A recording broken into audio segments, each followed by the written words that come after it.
L'état de santé de la RD Congo est préoccupant. Les indicateurs clés de performance, KPI, le tableau de bord de tout manager n'est pas reluisant, alors que c'est l'un des pays potentiellement plus riches au monde.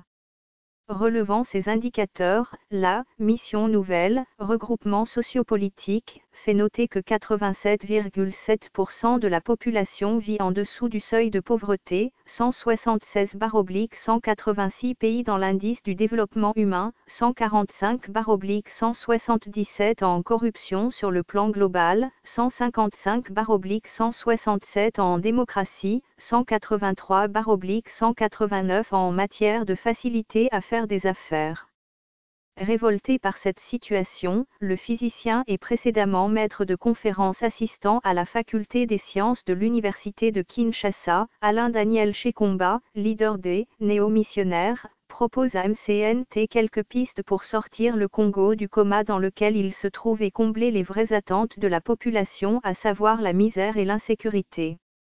Dans le lot, Alain Daniel Shekomba et la mission nouvelle préconisent l'audit général de l'État, la mise en place de la tension salariale de 1 à 10 entre le dernier agent de l'État, le huissier, et le président de la République, le versement régulier des frais de fonctionnement et d'investissement au prorata des recettes publiques réalisées à tous les services de l'État, la comparution devant la justice de tous les criminels économiques et de guerre, la mise en application du principe de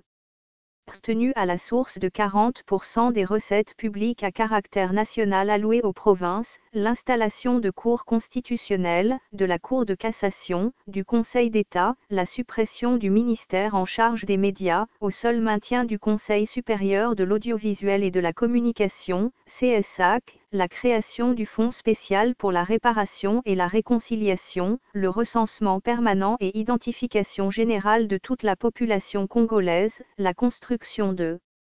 la prospérité et de la dignité de chaque Congolais, etc. Ancien président des étudiants de l'université de Kinshasa en 1999, Shekomba s'est lancé dans la course à la magistrature suprême, malgré la présence des mastodontes de la scène politique congolaise qui sont également en lice.